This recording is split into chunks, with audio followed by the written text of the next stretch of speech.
What's up YouTube, and welcome back to the channel. This is Dave, also known as Loving Them Trains, and I'm back with what I am calling the Great Railyard in the Sky. This will be what I call my layout updates that show how I weather models.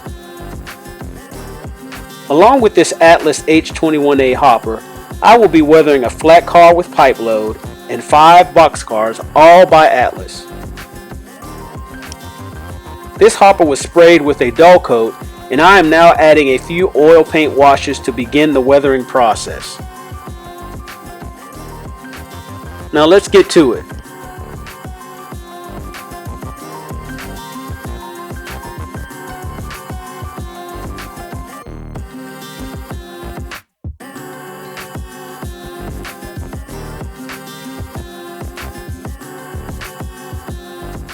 At this point, the first thing I did was add dull coat or spray dull coat on all the cars. That starts the dulling down process so that the cars are not so shiny. And then continuing with that, I did some oil washes and ended with a raw umber. And you really can't see a huge difference besides the fact that these cars are no longer shiny. I'm going to show you a couple of more. Okay, same thing has been done with this box car as well as this flat car. I did take the pipe load off to do the whole deck, but I did hit the pipe load as well. And then this car over here, which you see a lot of titanium white coming through, but starts the weathering process on that hopper as well. Just got back from my garage where I did some airbrushing, and this will be all the airbrushing that I do. Various levels of weathering. And what we did is we did a little bit of fading, and after that we went to some of the rust, starting from the top, hitting some of those edges, some of those ribs, and on a few I added kind of a grimy color, which is an off gray, darker gray color. And I'll show you the other cars. Same thing with these two. On the flat car, I did not add any rust. I just want that to be kind of grimy. Look like it's in service and it's doing some regular road work, but hasn't started the rusting process.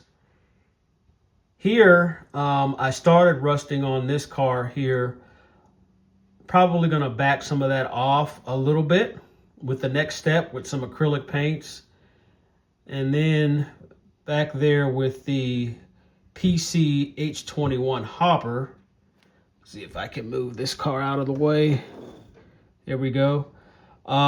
Just added a bit of grime as well as dusted it off with a brown color down towards the rim and the trucks and the actual hoppers underneath the car. Doesn't take a lot with these black cars. They just kind of weather the same way. So we're going to move on to the next step, and I will be right back. Moving forward on these, so directly after the last step, which was the airbrush being used on the cars, I just did like a grayish brownish acrylic wash over all of the cars, the entire body of the cars, putting more or less on the panels and the roof.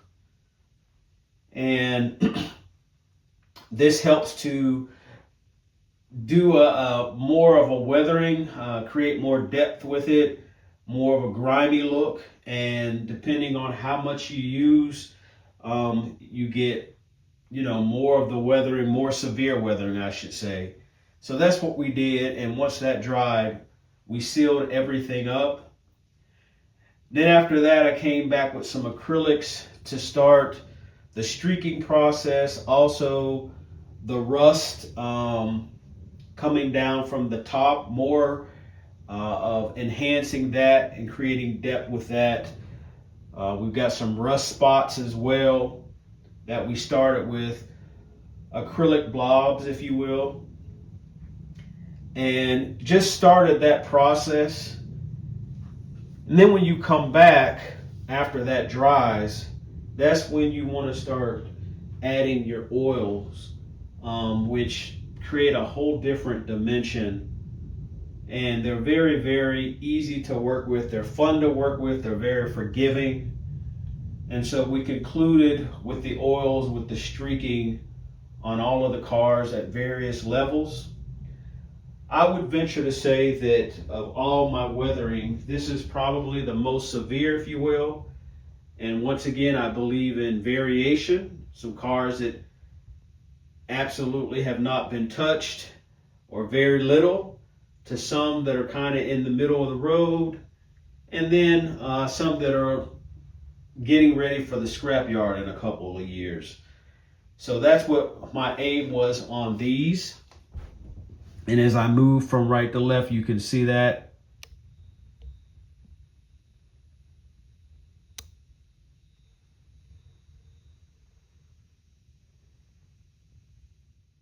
So at this point in time, there are a few more finishing touches I need to do.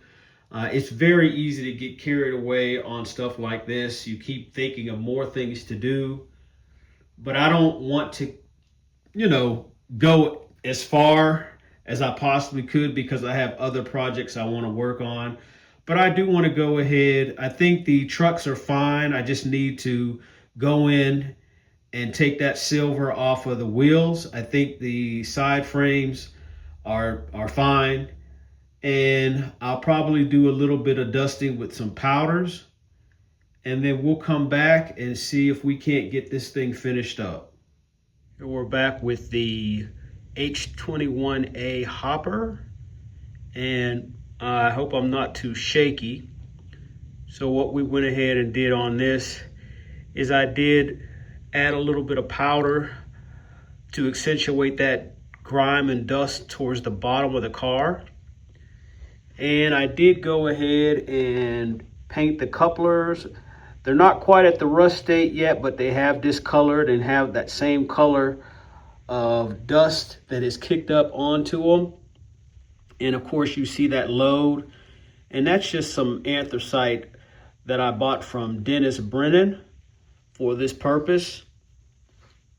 So this is all ready for service.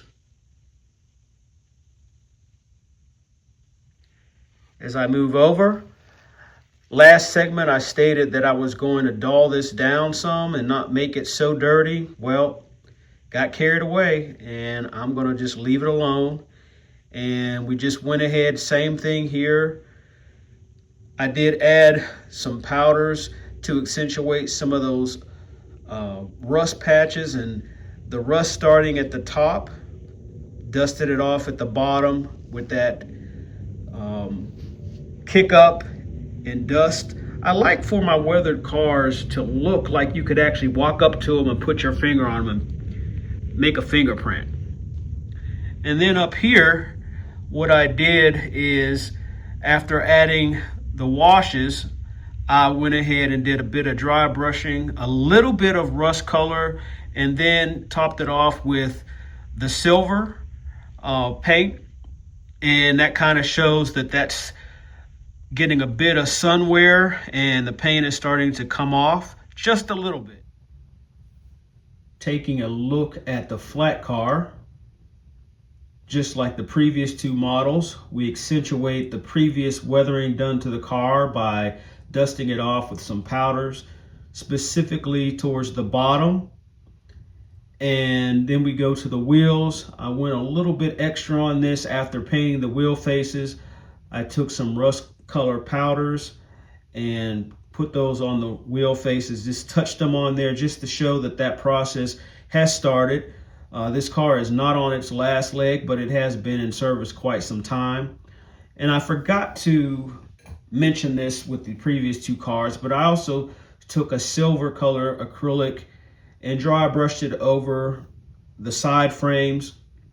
This shows a bit of metal. It brings out the details, and also kind of shows we have to do this artificially, shows a little bit of light from the sun reflecting off of those. So it accomplishes a few purposes. On the couplers, we just did a rail brown just to show that the car has been in service, but it's not started the rusting process. And then lastly, we spent some time on the actual pipe load where I dry brushed some silver, just subtle. Didn't want it to make it where you see a lot of that because these are getting delivered to a customer, but they've been out long enough where the elements have hit them and also started a little bit of rusting. So we got that accentuated across the entire pipe load. So I'm going to leave this alone for now. I think we're in a good place and it looks like it's ready for service. As we take a look at these last four box cars, pretty much have incorporated the same techniques as I did on the previous three, where I've accentuated the previous weathering that we did with the acrylic and oil paints with the powders. And what that does is just bring another level of depth to the weathering. Also, I didn't weather all these cars to look the same. I wanted to show various different phenomena that happens with these cars. For instance, if you look at this one, it has a very unique pattern, which is prototypical, where the ribs actually get hit with the sun a little bit more than the panels in between. So that's a unique phenomenon. I'm not really sure how that happens, but I have seen photos of it on various different box cars. Also, if you want to go that extra mile, which I did on a few of them, not all of them, when you weather the ends, which don't forget to do that, that's important as well, they sometimes weather differently from the sides just because of their exposure to the elements in the sun. So all those things can take you down a rabbit hole. But as I move from left to right, and yes, I got it right this time, you can see the variation that I've created or tried to create so that all the cars, especially these rail box cars, don't look the same. You notice these scratches that I added to show when the door is pushed open, it inevitably causes those scratches over time.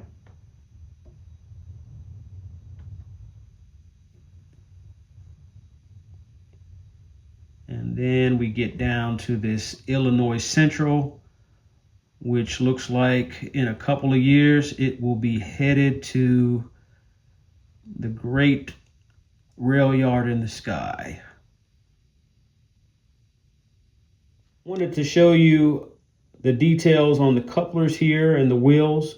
Wheels I did the same way as that flat car with the rust color powders added, and then I also did the same on the couplers, which these things do happen over time with the couplers. Just be careful when you are adding the powders to that and you're painting it that you don't get into that spring area. You don't want to get anywhere where these have to move to have paint sticking and not allowing the couplers to operate as intended.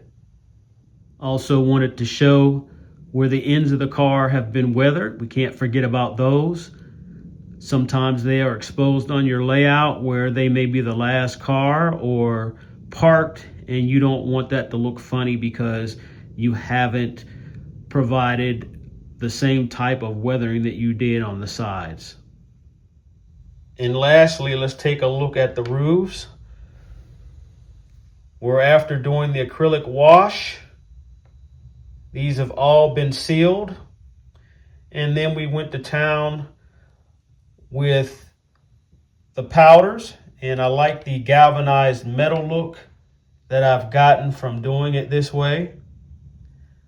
I definitely held myself back from adding more rust because once again, you want to create variation, which in turn creates a more realistic environment and look for your rolling stock. All right, y'all, I won't completely leave you hanging. We'll go ahead and back the train out of the yard. As we are now in this train season, I have several projects I plan to work on, a few smaller ones and a couple of rather large projects, and I plan to share those with you. I also want to acknowledge that I have reached that 1,000 subscriber mark. Yay! Very excited and appreciative. We will have an appreciation video coming out. Most of the footage has already been recorded for that. I have a few more things I want to include, and then I'll get that edited and sent out to you all. In that same vein, I ask that you like this video and also subscribe to the channel and keep this thing going. It helps push this out, this channel out, and also keeps me motivated to keep doing this. But as always, this has been Dave, also known as Lovin' Them Trains. And until next time, later, y'all.